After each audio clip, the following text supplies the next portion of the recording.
Pessoal, hoje é dia de fazer uma lista super especial, filmes de terror viciantes, são 20 opções, só tem pedrada, só tem clássico do terror, aquele tipo de terror que você assiste uma vez, queira assistir de novo na semana seguinte, de novo e de novo.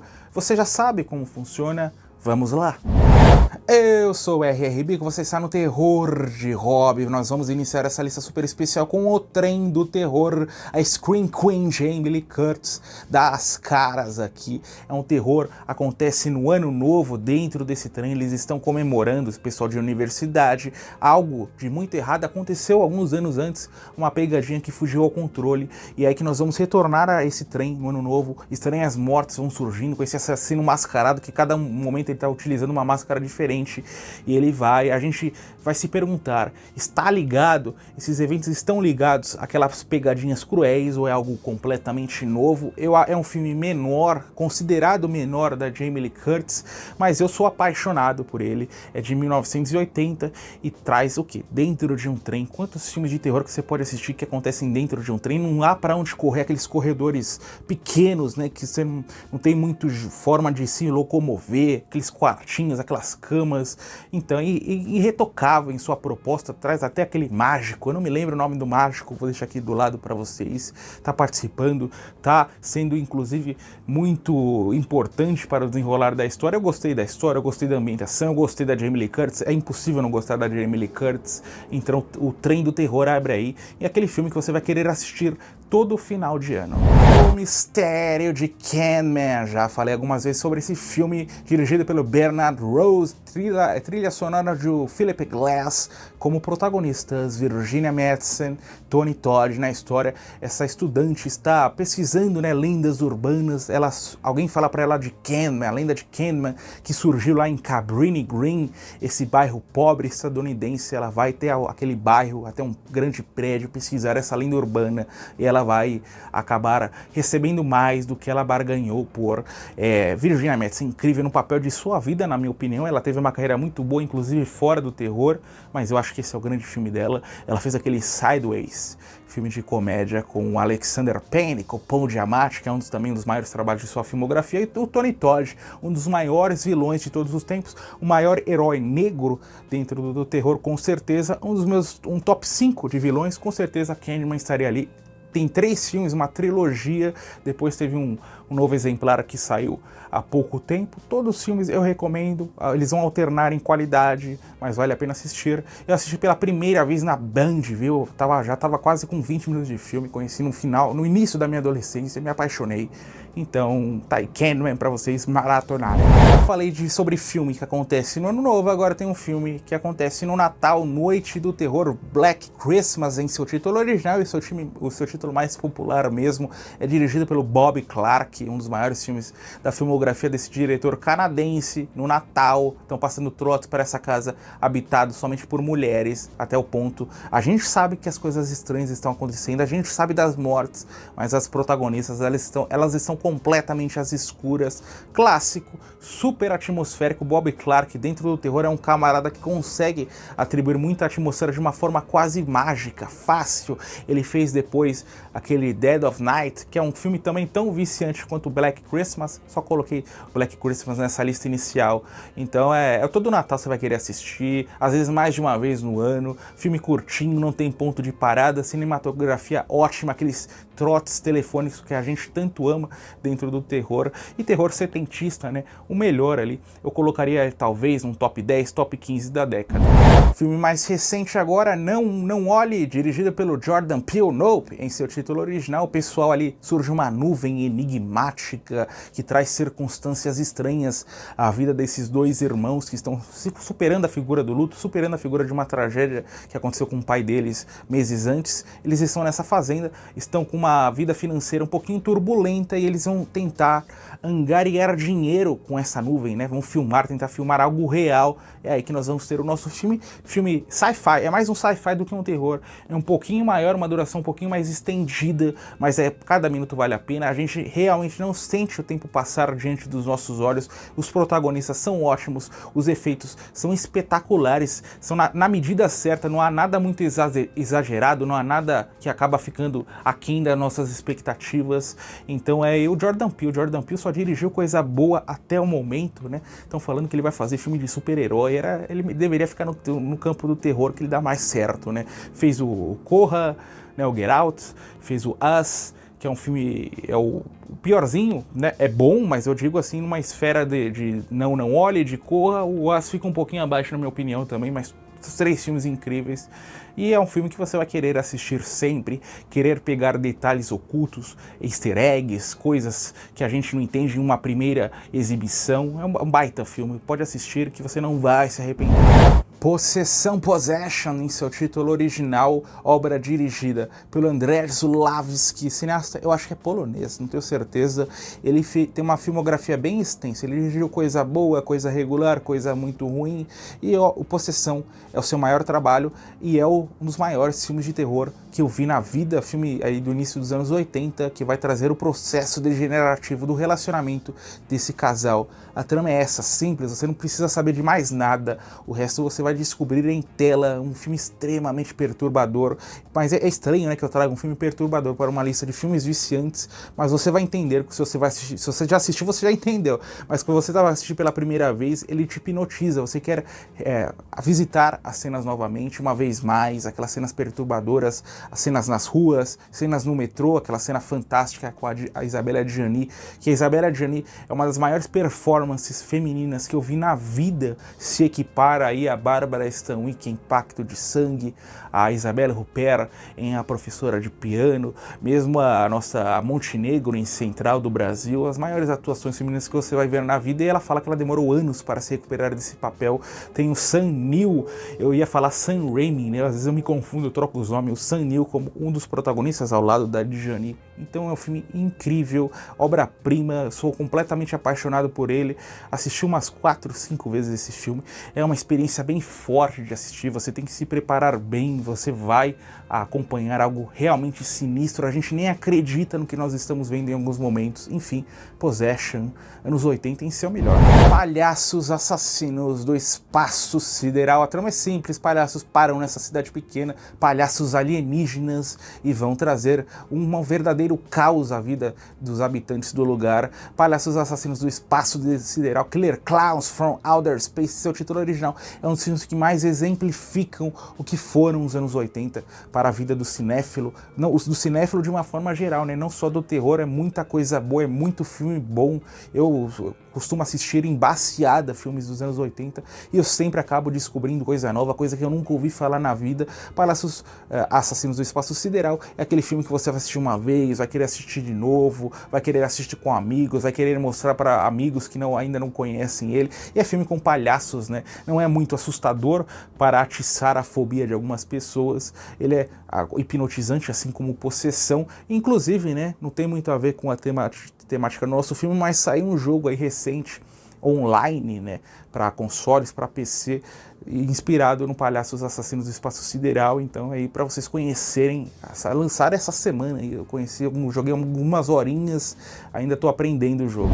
O Maníaco, Maniac, em seu título original, Joe Spinell como protagonista, né? Um dos filmes que eu mais amo dos anos 80, o filme de 1980, que abriu, ele conseguiu anteceder muito das características slashers que nós acompanharíamos depois, não só no Sexta-feira 13 também moldou bastante o cinema, mas o Maniac também tem seu pezinho ali, filmes como The Burning, Sleepaway Camp, que vieram depois, em sua violência, filme extremamente gráfico, a jornada desse serial killer. Ele tem para não utilizar outra palavra, ele tem um probleminha com mulheres, desde da origem lá de sua mãe. Ele está em Nova York fazendo vítimas. Esse filme, ele é incrível, porque ele reúne vários elementos em um filme só. Ele é um filme perturbador, ele é um filme muito gráfico, fortíssimo em suas cenas, ele é extremamente atmosférico. Eu recomendo a cena do metrô. A cena do metrô vai te deixar completamente arrepiado, e essa cena do metrô mostra outro outro detalhe muito importante, que é as locações por Nova York, hotelzinho, tem a casa do nosso assassino, tem metrô, tem um apartamento, tem cena em parque, é um filme riquíssimo, tem até os efeitos especiais do Tom Savini, tem uma cena que o Tom Savini está participando desse filme, vai encontrar Um Destino Cruel também, é uma cena assim, e que a gente não acredita que ela foi filmada, não acredita no rigor ali dos efeitos práticos, não tem efeitos digitais, são somente efeitos práticos. Recebeu um remake de 2010, 2011 com Elijah Wood, que não possui a mesma qualidade, inclusive eu estou para falar aqui no canal, mas vale a pena assistir também. E o Joe Spinell, né, ele foi um ator B, né, ele fez muitos filmes A, só que ele aparecia somente por 10 segundos. Ele fez Rock, ele fez Falcões da Noite com o Stallone também, fez Comboio do Medo ele fez durante 10 segundos, então era um ator que ali que a gente nem percebia a sua aparição nos filmes, e ele pegou o salário que ele recebeu em Falcões da Noite com Stallone e investiu tudo no seu projeto que ele tanto amava, Maniac, né? Tudo não, uma boa parte. Aí ele buscou outros distribuidores. O filme foi lançado, fez muita polêmica, foi banido de vários cinemas. Hoje em dia, muita gente não gosta, chama ele por um filme misógino, né? Eu concordo, embora eu ame o que o filme está mostrando, e é uma violência gráfica que quando surge, ela nos incomoda, mas ao mesmo tempo nos fascina, até pequenos detalhes de comédia, principalmente na cena final. Mas Maniac aí, se você quer algo realmente bom, algo realmente que você vai querer assistir toda hora, revisitar os detalhes, revisitar a performance do Joe Spinell, Maniac, não há coisa melhor. Madrugada dos Mortos, remake aí do clássico da década de 70 do George Romero, a mesma temática, apocalipse zumbi, o pessoal tá dentro desse shopping, depois eles vão sair, buscar a sobrevivência de diferentes formas. Eu confesso que ele fica muito próximo de superar o clássico lá, O Despertar dos Mortos, do Romero. É uma experiência um pouquinho parecida com a que eu tive com A Noite dos Mortos Vivos, né? Que depois saiu um remake do Tom Savini, e eu sinceramente amo os filmes do Romero, mas eu prefiro até o remake do Savini lá, de 1990. Aqui é mais ou menos a mesma experiência, é um filme de terror, mas que trabalha também muito com a ação. Ele serviu para moldar o subgênero zumbis que viria depois, inclusive com The Walking Dead. The Walking Dead bebe completamente aqui em Despertar dos Mortos no remake. Então aí é o filme para você assistir também com uma galera, juntar com pipoquinha, com refrigerante, que vai ser uma boa experiência. O Gato e o Canário, agora nós vamos voltar, nós vamos longe aí no tempo, filme de 1939, que traz a duplinha mágica, né, do terrir da época, o Bob Hope com a Paulette Goddard, e é um filme sobre uma mansão mal assombrada. Eles estão nessa casa, estão lendo o testamento de uma pessoa morta, quando coisas estranhas vão eclodir em tela. O terrir, um dos maiores terrir que você vai ter a oportunidade de ver na vida, e da década de 30 não envelheceu. Você olha às vezes para a década de 30, para a década de 40, de uma forma um pouquinho ignorante, você acha que ficou velho, envelheceu, né? Filme em preto e branco. Uma vez que você começa a assistir, eu tinha esse pensamento no início da minha jornada como cinéfilo. Conforme você começa a assistir, você vai se acostumando, você vai se apaixonando. Hoje eu sou completamente apaixonado por esse cinema clássico lá de Hollywood. E aqui um terrir, aquele terrir dinâmico, que nos faz rir, nos faz pensar sobre a história, nos arrepia. O Bob Hope, uma ótima performance das décadas clássicas, aí década de 20, década de 30, década de 40 e até mesmo início da década de 50, O Gato e o Canário é o meu filme, o terrir, né? O meu terrir favorito. Ele supera até aqueles filmes do Abbott Costello que saíram na década de 40, que são muito bons também, mas O Gato e o Canário é o melhor que você pode assistir. Ele é um remake, né, de um filme que é da década de 20, que eu não assisti ainda. Mais ou menos um terrir, filme de mistério que eu tô pra conhecer. Tô pra conhecer não, né? Esse aí tá mais longe na minha listinha, mas O Gato e o Canário. Assistam, depois vocês voltem aqui pra falar o que vocês acharam.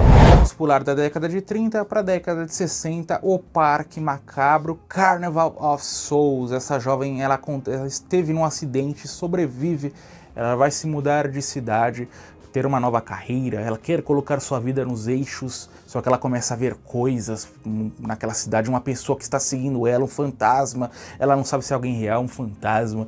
Nós vamos tentar descobrir que diabos está acontecendo nessa trama aí, um dos filmes mais atmosféricos de todos os tempos, filme B, né, saiu ali com, não devia ser ter um grande sucesso, acabou não teve realmente um grande sucesso, mas acabou atraindo um público cult que só foi crescendo com o passar do tempo. Hoje, eu falo pra vocês eu coloquei nessa lista de filmes viciantes porque você assiste o Parque Macabro pela primeira vez, você não sabe se você gostou, se você não gostou, ele meio que te hipnotiza, você fala, não, quero assistir esse filme novamente, eu não sei se ele é ruim, não sei se ele é bom. Você vai de novo, aí você começa a gostar, fala, não, quero assistir uma terceira vez, você assiste a terceira vez, quando você vê, você já assistiu umas 5, 6 vezes, você está completamente apaixonado, é um filme curtinho, né, não tem ponto de parada, isso facilita com que você assista várias e várias vezes, hoje é um dos meus filmes favoritos da vida, dentro do gênero de terror, então eu recomendo fortemente, dentro da década de 60, filmes B, ele é o maior de todos. Espíritos, a morte está ao seu lado, terror asiático aí pra gente assistir. É um sujeito que ele vai despertar uma maldição, ele começa a sentir uma dor nos ombros, né? Que diabo tá acontecendo com os ombros do rapaz? Ele tira fotografias, então tem toda uma parafernália, nós vamos tentar aí descobrir o que tá acontecendo. Eu não vou falar o que tá acontecendo com essa dor nos ombros, que seria um spoiler aí gigantesco, muita gente não assistiu, conheçam pela primeira vez. O que eu posso falar é que essa dor nos ombros, sempre que eu tenho dor nas costas, dor nos ombros, eu volto pra Shutter, eu não consigo me esquecer desse filme, ele é aterrorizante, eu coloquei nessa listinha de filmes viciantes, só que aquele filme viciante que você vai assistir uma vez, você fala, nunca mais quero olhar pra esse filme me assustou demais, aí depois passam 6 meses, um ano, você fala, não, vamos assistir novamente, vamos ver se esse filme continua assustador, ele continua assustador. Então aí, terror asiático, tailandês, né, o filme tailandês, eu não tenho tanto conhecimento dentro do terror tailandês, até recebi um comentário aqui falando terror tailandês, terror da Indonésia, eu vou fazer maratonas, eu vou trazer vídeos somente desses países. A Casa da Noite Eterna. Pesquisadores estão investigando efeitos paranormais dentro dessa casa, possivelmente assombrada, vão passar um tempo dentro dessa casa. É aí que nós temos o nosso filme com esse pessoal vendo as coisas mais estranhas que eles podem imaginar acontecendo diante de seus olhos. A Casa da Noite Eterna traz Rod McDowall como protagonista, e é um dos maiores filmes de terror com casas mal assombradas dos anos 70. É um terror, aquele terror alto, né? Terror dos efeitos práticos, a mixagem de som realmente nos incomoda, nos tira do lugar comum, aquele filme que você assistir durante a tarde, início de noite, para não incomodar ninguém, porque você vai querer assistir com um volume ali mais exacerbado. Então é filme com casa mal assombrada, não há coisa melhor do que assistir esses filminhos aí com essas casas. Eu fiz já uma lista ali com top 30 filmes, inclusive cometi um pequeno pecado que eu me esqueci de colocar na listinha Os Outros, que é um dos maiores filmes de terror com casas mal assombradas de todos os tempos. Eu me esqueci, a minha pesquisa acabou falhando, eu esqueci, mas se eu não me engano eu coloquei esse filme. E Casa Mal Assombrada, esse tema aí é apaixonante. Na década de 70 nós tivemos vários exemplares, os melhores que eu posso trazer aqui para vocês são esse, A Casa da Noite Eterna, e aquele Burn Offerings, Mansão Macabra, do Dan Curtis, que é muito bom também, com o Oliver Reed. Então esses dois os maiores filmes com casas mal assombradas dos anos 70. Videodrome é a síndrome do Videodrome. David Cronenberg dá as caras na nossa listinha. James Woods como protagonista. É um homem que trabalha nessa emissora de TV a cabo. Ele acaba interceptando um sinal meio ilegal de uma fita VHS e possivelmente snuff de um canal ali da Ásia. Ele vai investigar tudo isso, vai descobrir uma grande conspiração que vai potencialmente destruir a sua vida. A gente, assim como o personagem central, fica completamente seduzido pelo Videodrome. Aqui a mesma coisa com o filme Videodrome, né? A gente quer assistir de novo, quer pegar detalhes ocultos da história. Tem toda aquela questão que o Cronenberg trabalha tanto com modificações de corpos, né? Coisas que acabam meio que se inserindo no corpo humano, como essa fita VHS. Tem uma cena que o cara coloca a fita VHS no estômago do James Woods, cena inesquecível. Tem a famosa cena da televisão, que até hoje nos deixa embasbacados com como que eles criaram aqueles efeitos práticos com James Woods indo dentro da televisão. Então, um filme aí para muitos detalhes quentes, como o David Cronenberg consegue colocar de uma forma sutil, mas tão efetiva, Então, Videodrome aí, o meu filme favorito da filmografia desse cineasta canadense maravilhoso. A Lenda do Cavaleiro Sem Cabeça, Sleepy Hollow, filme dirigido pelo Tim Burton, em sua história que acontece no final do século XVIII. Estranhos assassinatos estão pipocando na realidade desse vilarejo. O investigador é enviado até esse lugar e vai tentar desmantelar o que está acontecendo. É uma conspiração, pessoas estão perdendo suas cabeças, há uma mitologia, uma lenda urbana sobre esse cavaleiro sem cabeça. O que ele sabe, que a gente sabe, é que as coisas vão ficando sinistras e o além-mundo das caras, eventos sobrenaturais. O Johnny Depp está aqui como protagonista, um dos papéis que eu mais amo da carreira desse ator, que é um dos meus favoritos, e é aquele filme super atmosférico, com uma história extremamente envolvente. A gente não consegue desviar o olhar, a gente tenta descobrir quem é o vilão, quem é o assassino. Tem a presença, quase que eu me esqueci, do Christopher Walken, aqui muito simbólico a sua participação também, ótimos efeitos que vão misturar efeitos práticos com efeitos digitais, a ambientação dentro desse vilarejo, quando surge esse cavaleiro sem cabeça. Eu assisti várias vezes, quase 10 vezes. A primeira vez que eu tive a oportunidade de ver foi na Globo, quando ele ainda era inédito, quando era jovem era pobre, né? Não tinha VHS, não tinha TV a cabo, era só na Globo, no SBT, e olha lá. E quando ele apareceu eu fiquei completamente apaixonado pelo que eu vi, depois assisti as repetições, as reprises que passaram na Globo. Hoje em dia, sempre que aquele dia mais frio, dia aconchegante, né? Com menos aí de 10 graus, é ótimo para você colocar a Lenda do Cavaleiro Sem Cabeça. É difícil eu colocar aqui qual é o meu filme preferido do Tim Burton. Eu acho que é sim Sleepy Hollow. É um cineasta aí também, um dos meus favoritos, principalmente no período até 2005, 2006, que ele só fazia coisa boa. Então aí, procurem, se você não conheceu ainda, é um filme muito popular, a maioria de vocês já conhece, mas se você não conhece ainda, que crime, procure por ele.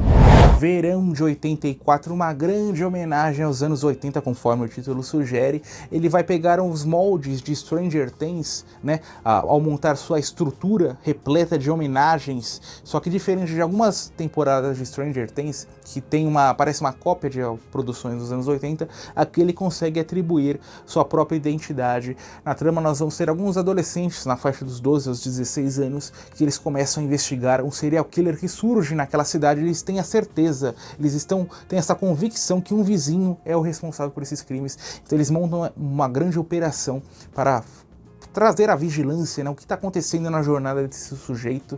Ele começa tranquilo, leve, lembra até os Goonies, lembra até A Hora do Espanto na questão da espionagem, né, desse vizinho, na questão da paranoia, até o ponto que a atmosfera vai ficando mais soturna, mais sinistra. Nós somos jogados a um filme extremamente perturbador. Os últimos 30 minutos jamais vão sair da sua cabeça. Então é um filme de conforto, né, um filme que tem seus detalhes perturbadores, tem seus detalhes que a gente chama os personagens, a gente chama o ambiente em que eles estão inseridos, e você quer assistir novamente, quer assistir de novo. Tem esse pôster aqui ao lado que é fascinante, né, que é uma ode aos anos 80 realmente, né, com aqueles caixinhas de leite. Então assistam. Muitos de vocês já devem conhecer, mas há uma galera aí que ainda não sabe da existência desse filme. Virou um pequeno filme cult, mas ainda tem uma popularidade bem baixa. Então deem uma chance a Verão de 84. Um lobo entre nós. Na realidade dessa cidade pequena, no meio de neve, surgem estranhos ataques. O pessoal começa a desconfiar de um lobisomem, até o ponto que eles ficam sem energia.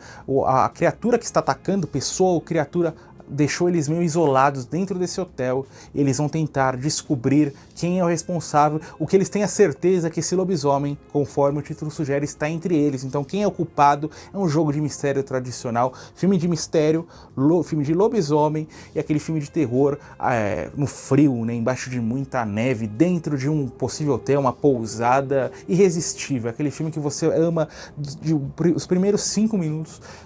Quando você está assistindo pela primeira vez, você já tem a convicção que você vai gostar, que você vai adorar aquele filme. Os personagens são todos adoráveis, não tem nenhum personagem chato que a gente não se identifica. A figura desse lobisomem, quando ela surge, ela consegue nos assustar, e é um filme que vai misturando, né, muito terror, com pequenos fragmentos de comédia, e tem até plot twists. Então assistam, né? Fez bastante sucesso quando saiu, mas conforme é quase uma lei de filmes recentes, eles acabam ficando meio obscuros após o lançamento. Obscuros não, é uma palavra muito forte, mas o pessoal se esquece deles.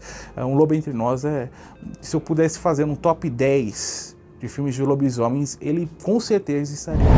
Os Inocentes, uma mulher vai trabalhar como governanta nesse casarão isolado no meio do mato. Ela tem que cuidar de 2 crianças. As crianças são um inferno, elas propõem pegadinhas cruéis.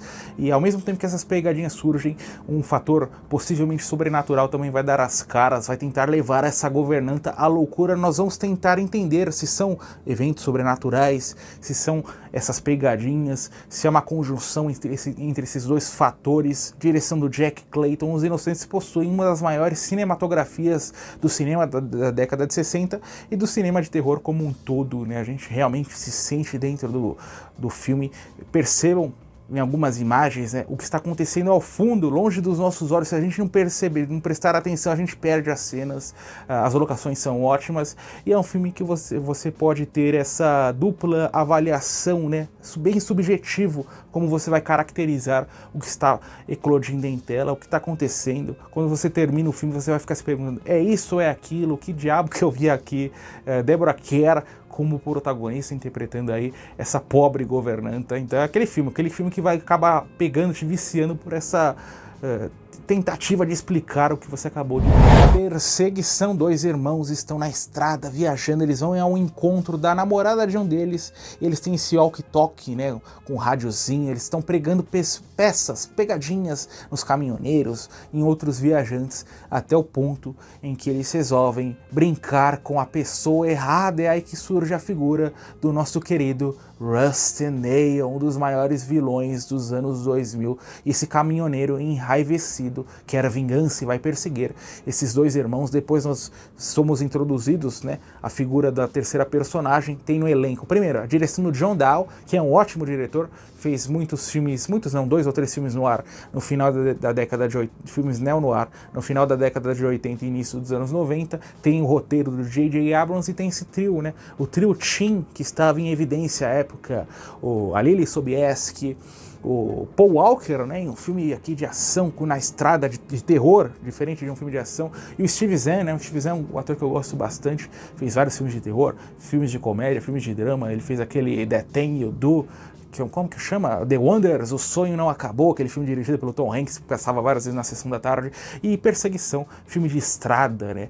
Toda essa questão desse clima, nesse carrinho, os 3 personagens tentando fugir desse caminhoneiro maluco. Tem a famosa cena que acontece nesse hotel à beira de estrada, que é uma cena aterrorizante, tudo na construção de clima, né? Não precisa de praticamente nenhuma cena gráfica, as sequências finais também vão para outro hotel, mas a substância do filme realmente está contida nessas cenas aí no meio da estrada, a escuridão, né, os personagens tentando entender o que está acontecendo com eles. Assisti também, assim como A Lenda do Cavaleiro Sem Cabeça, assisti na Globo, na tela quente, quando apareceu pela primeira vez. Me lembro até hoje da experiência assustadora e hipnotizante que eu tive. E assim, já assisti também quase 10 vezes esse filme. Teve várias sequências não, 2 sequências, é uma trilogia.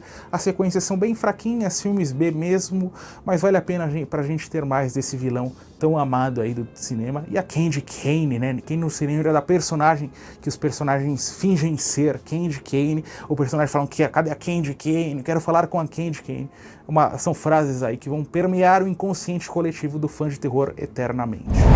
The Slumber Party Massacre, slasher, um dos maiores slashers dos anos 80, um dos filmes que eu mais amo dentro dessa década de terror, dentro dessa década tão maravilhosa. Tem a direção da Amy Holden Jones, que teve uma grande polêmica, né? Primeiro, é uma das raríssimas mulheres que tiveram a oportunidade de dirigir um filme de terror nos anos 80. Ela fez esse filme e depois ela foi taxada por trazer um filme misógino, né? Que esse assassino com essa furadeira que perseguia conseguia mulheres, então foi muito criticada, né? Ou seja, quando o pessoal dá chance às mulheres, eles criticam elas por fazer algo maravilhoso, algo fantástico como é esse filme. Teve outras sequências também, teve um segundo filme, um terceiro filme, são legais, são fraquinhos, mas são legais de se assistir. Esse primeiro, né, o assassino com essa furadeira, não há coisa melhor do que ver ele agindo com essa furadeira, primeiro numa realidade meio escolar, depois nessa festa de pijama, conforme o título sugere.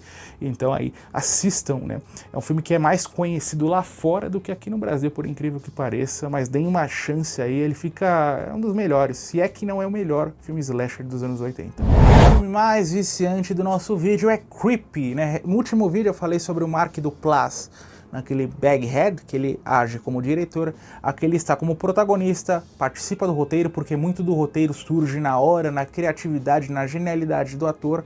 Ele interpreta esse serial killer, que acaba recrutando pessoas para filmar, né, com falsas intenções. O pessoal acha que vai filmar ali um documentário, uma conversa, uma entrevista, eles estão registrando a própria morte. Ele guarda várias fitinhas, né, com vários filmes snuff, né, sobre essas vítimas, ou um filme conforto total. Tem um dos vilões mais amados, eu falei do Rusty Nail, tem o Peach Fuzz, com esse lobo, que ele veste essa máscara de lobo em alguns momentos, máscara aterrorizante também. É um filme que a gente praticamente se sente ao lado dos personagens, naquelas conversas informais. O personagem central do Mark Duplass, o serial killer, ele é extremamente desconfortável em suas conversas, surge aquela vergonha alheia, às vezes, em alguns momentos. E eu falei, né, Creepy é dirigido pelo Patrick Brice, é o nome do sujeito. Ele é um filme independente também. Tem o volume 1, o segundo filme, era para ser uma trilogia e depois eles pararam de lançar. E eu sempre falei, quando eu falo sobre esse filme, eu falo, putz, lança outro filme, né? Eu quero ver mais do Peach Fuzz à minha frente. E essa semana eu descobri que eles estão criando, já filmaram uma série de episódios, né?